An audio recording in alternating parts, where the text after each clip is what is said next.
Hey, Craig, welcome back to the Free Speech Cage. Good morning, Max. Thanks for having me.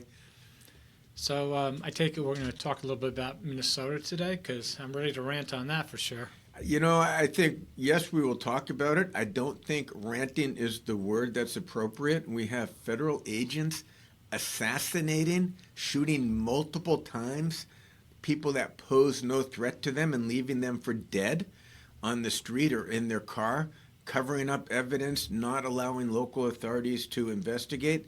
That's not deserving of a rant, Max. That's deserving of a revolution, essentially, of something much more uh, foundational than a rant, which isn't to say that you're not going to be right. I'm just saying that when we use words like rant, we're not ascribing the importance to these events and what I'm sure you will say that we really should. This is a momentous moment in American history. It's a watershed. We go one way or we go the other. Well, that's funny because I see it the exact opposite way. I don't think it's a watershed moment. It is. Most people perceive it. But I want to understand something. So, uh, the Republicans and Trump, convicted felon, Yes, and president and convicted felon. You always have, you can throw the rapist in there too, by the way. President, convicted felon, and rapist. so he takes charge. He barely raises his voice, and the universities capitulate. The churches capitulate. The media companies, the corporations, the tech bros, everybody basically stands back and says, go do whatever you want to do. Everyone, immediately.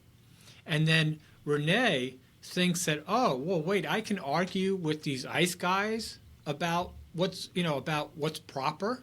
And this guy Alex thinks, oh, I can just film them. And they don't really get it. Everybody else has abandoned them long time ago, all past this whole year. So I don't understand why anybody expects that, okay, like now, they've been killed, like now we're going to push back on all this executive power. It's too late. All the time that we should have done it has been done. And if you say, oh, well, now we're going to turn the ship around, I just don't see it. But, go ahead. You make your argument why this is a watershed and why it's going to change anything. I don't think it is.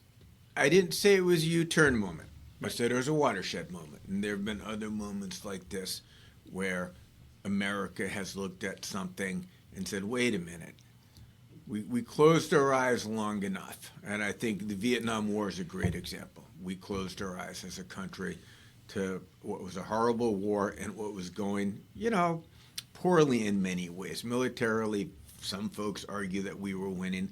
But then the Tet Offensive comes along, and you've got a South Vietnamese general shooting what turned out to be a Viet Cong captain in the head right there on national TV. And that sort of in your face, this just really did happen, shocked a nation. And whether we see that shock now, which I think we will, or whether we see that shock when ICE kills 4 more people, which I think they will, I think that shock is in the process of happening, but it's not a U-turn. Now, Vietnam went on and on and on for many years after that moment. It's going to take forever to dig ourselves out of this ditch. But it starts with people, normal people, and some of them right now are dead. Renee, Alex, they're dead. Others are dead too. With normal people who otherwise wouldn't be involved. I can't say specifically about Alex and about Renee, but certainly people like me have been willing to turn a blind eye to injustices for many, many, many years, decades, generations. I went to church today, a different church this time. I've been circling through the various Episcopal churches in Boston, in the Boston area. And this one, like all the rest that I've experienced so far, refused in the sermon to mention ICE specifically, to mention the people that ICE had murdered specifically. There are some generalities about the challenges in Minnesota and so forth. When we start hearing Episcopalian ministers on the pulpit say names and challenging their congregations to actually take Christ's words and make the world a better place, then we'll have that U-turn moment or something closer to a U-turn moment. So yes, you're entirely correct. Everyone has backed down thus far, except it turns out the small people, the little people. And we'll see what power those little people like us, can create. Yeah, I mean, I'm not very optimistic because, as you know, we sent aircraft carriers and bombers and fighter jets and all kinds of stuff to the Middle East. So, I'd like to even do a separate podcast about the 2026 National Defense Strategy paper that the Pentagon puts out. And what I think is the first thing I think is very interesting about it, besides it's written by a literal third grader, it's in cartoons and crayons. No, just the language, just everything about it. I mean, there's no intelligent brain touched that paper. Anyway, but Pete Hegseth was like, okay, we have the Department of War now, so it should be the National War Strategy, not the national, right? Fair enough. So, anyway, I mean, that's where they're going. So we're going to get into a war because we're just going to try and do to the world what ICE was doing to those protesters. And then now you're going to deal with hundreds, thousands, tens of thousands, I think, perhaps millions in the future in this world war. In other words, I think that what's going on with these people, this local domestic stuff, ICE, is just a very small part of what they're after. But again, everybody already has capitulated. Everybody's already lied down. You're my only friend that really follows geopolitics. What's going on. Well, that might say something about the number of your friends, Max. So let's not overstate that. Right. So I think this is just this is not the end of the beginning. This is the beginning of the end. What do you think? I think that you are right on most counts. I think that President, convicted felon and rapist Trump and his enablers and cronies are marching us towards a variety of other wars. We've talked about in the past how this is the Jurassic Park Velociraptor, whatever that dinosaur was, testing theory. Testing the fences with the Marines in LA, testing the fences with the National Guard being deployed to Chicago, testing fences all over the place. Venezuela was another test. At the time, I said the best thing that could happen for Venezuela is for it to be off the front pages in a week. You know what? People have gone back to not being able to spell Venezuela, much less find it on a map, right? So Trump went in, not personally, but it was him, went in, grabbed the president's wife, pulled him back out, and something that even Trump admits was a kidnapping. And people like success. It worked. It won't always work. And so when you talk about the aircraft groups going towards the Middle East and so forth, at some point it won't work. And I think the challenge is when it doesn't work, where are we? When all of a sudden you lose a couple of Marines, that's one thing. You lose an aircraft carrier to some Chinese drone that the Iranians have, that's a completely different geopolitical issue. In any event, I don't trust Trump or any of his people to figure out how to get out of the mess. They just keep plodding forward, and they'll meet someone else plodding in the other direction, and that, I think, is your World War III scenario. Yeah, and with Vietnam, as you know, I mean, there are people early on that said this probably will not work. There were people in the administration that said that, for God's sakes, right? Right. So, I mean, I think with whatever war they start in the Middle East, it's just go on for years and years. It won't make a difference that it doesn't work. It'll just keep moving forward. I disagree somewhat.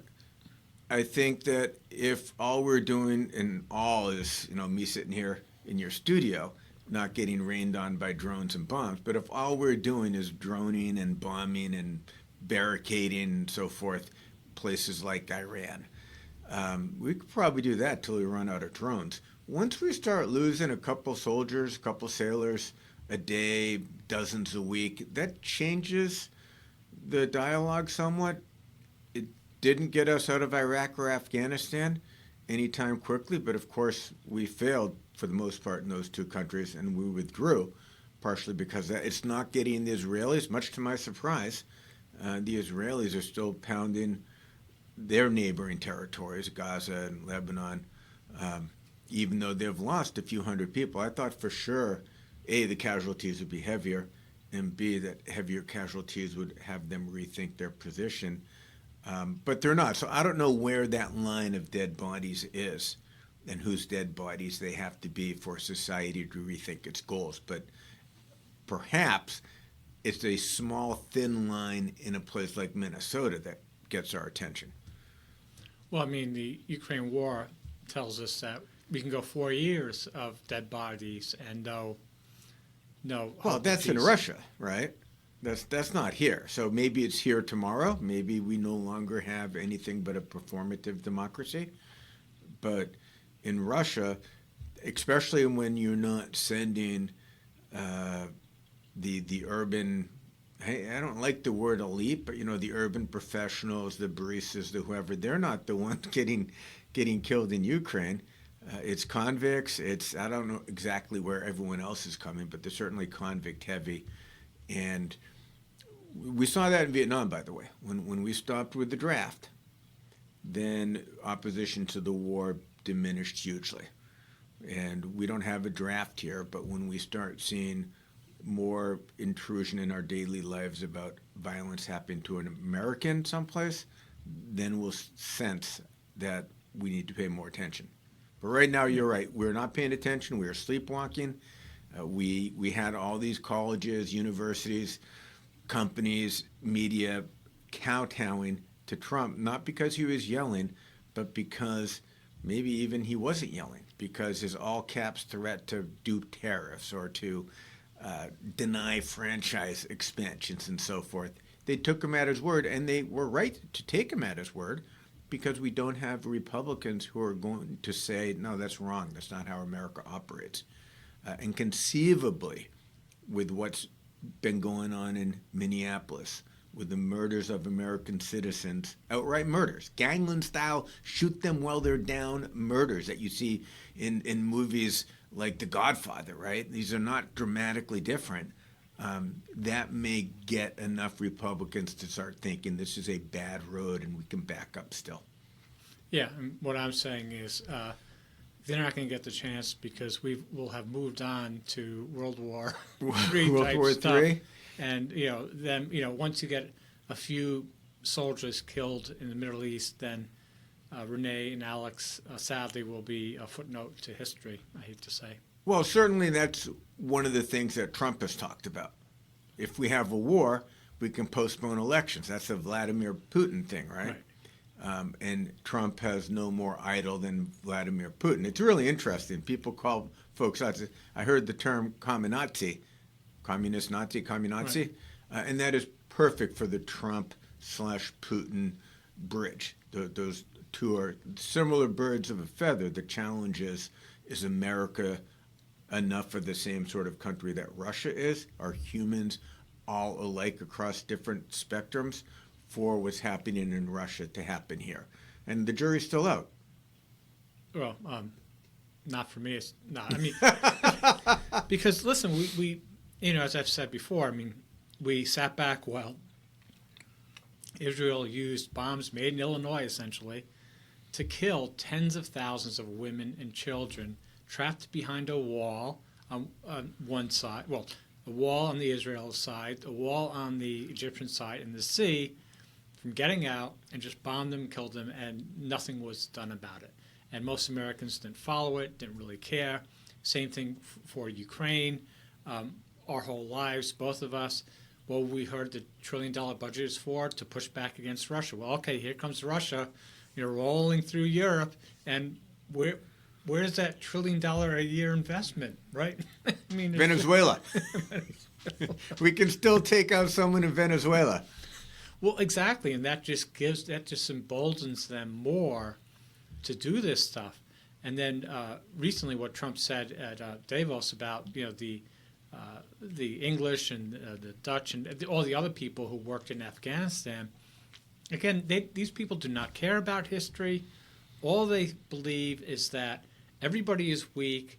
We have the military power to have our way in the world. We're going to get everybody in line domestically. We're going to get everybody in line in the world, and then everybody will be happy because they'll know who's boss. and then we'll just. There's a logic to that, Max. There is a logic Right. to that. I might disagree with sort of the theory that that sort of logic makes the world a better place. But if they were right, we could have a different discussion. But they're not right. As a country, of course, America is more powerful than France or Britain or Germany. As an entity, the U.S. isn't more powerful than a variety of other combinations, whether it's military power or economic power or soft power or whatever.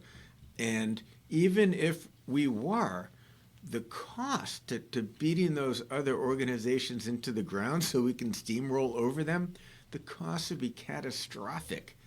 And maybe we'll do it anyways, right? You and I aren't going to make a hell of a lot of a difference.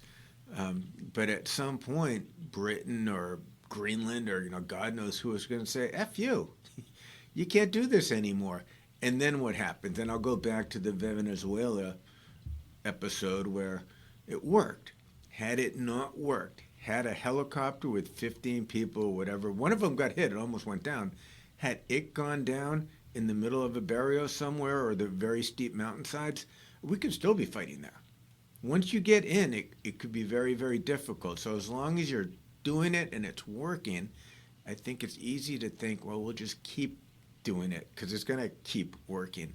But the military's something that is made of people and equipment, and folks get tired and equipment wears out and it breaks and storms come up. At some point, if you're not careful, you will overreach. And if we have pissed off every friend we have in the world, as well as pissed off countless numbers of Americans, it's going to be very difficult to find the support, the wobbly areas where you can sort of make do with something that's almost perfect.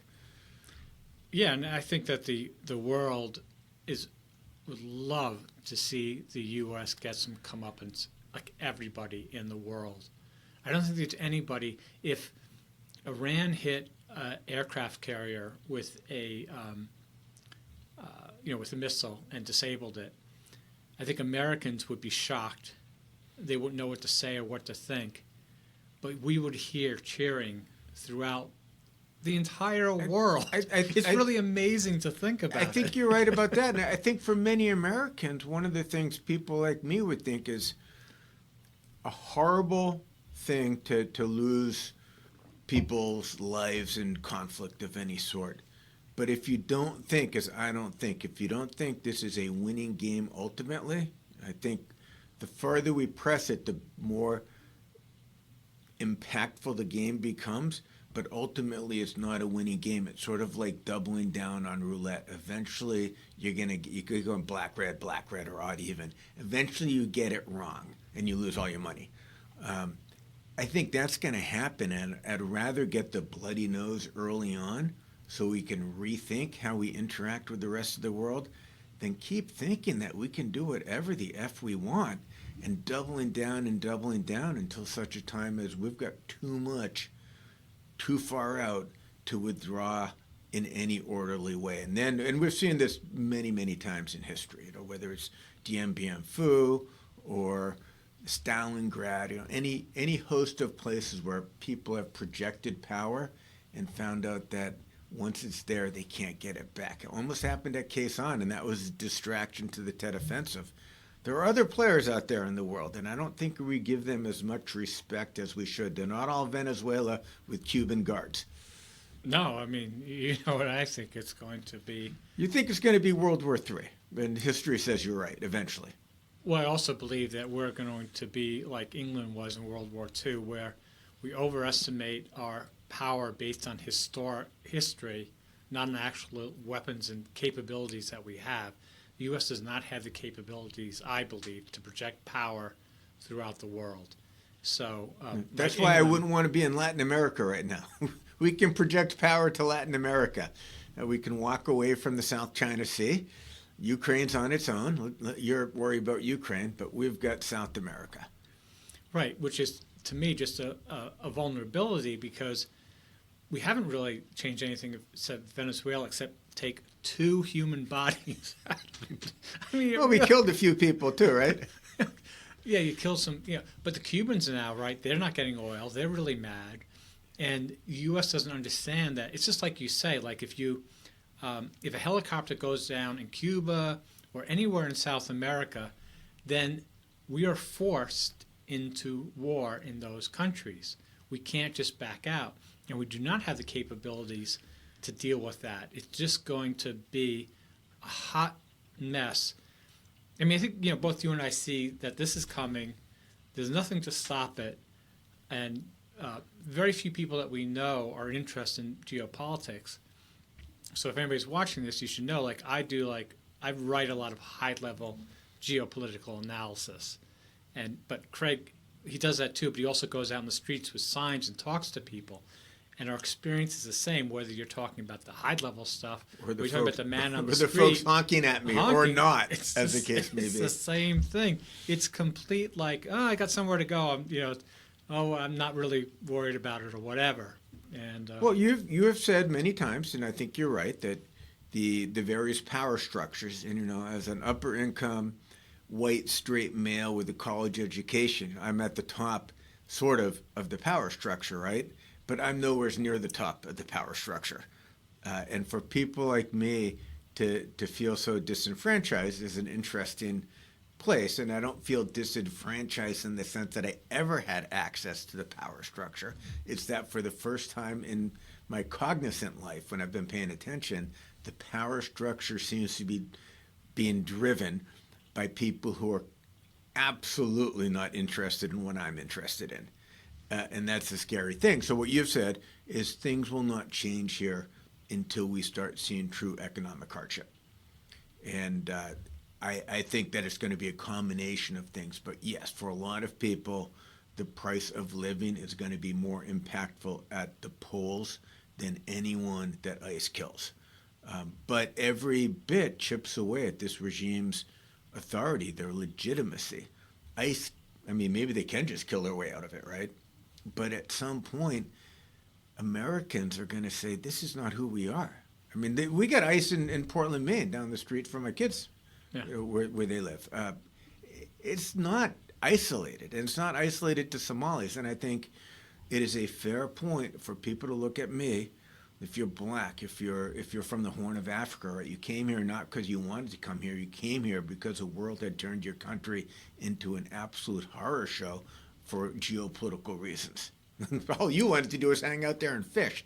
I don't know if you saw that movie about the tanker that got captured with Tom Hanks. Yes. And one of the Somali fishermen, he's like, all we wanted to do was fish, but you killed all the fish. So what are we going to do to eat? Right.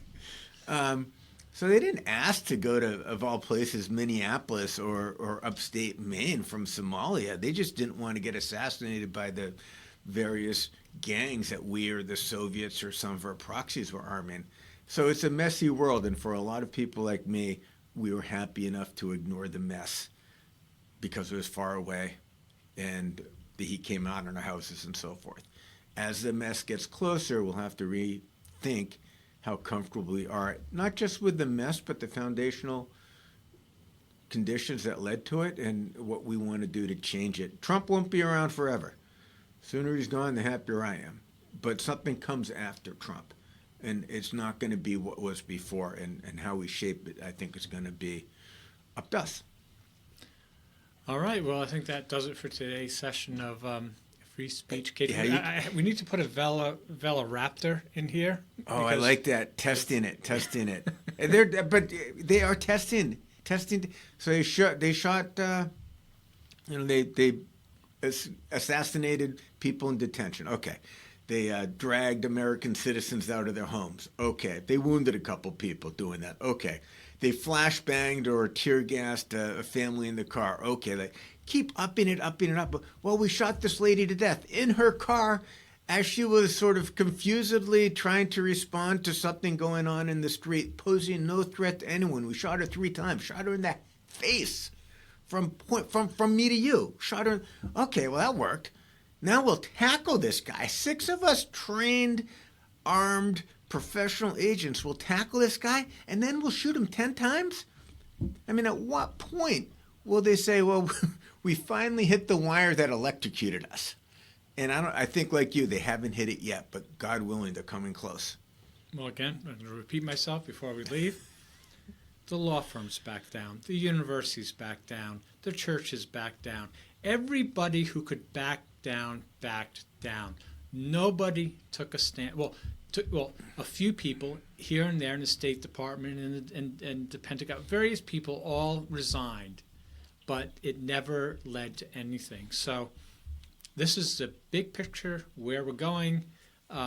It's very sad for them, but again, everybody has backed down, and these poor two people have gotten killed, and more will get killed, as you say, because just everybody capitulated already, and people warned them that this is what would happen, and it has happened.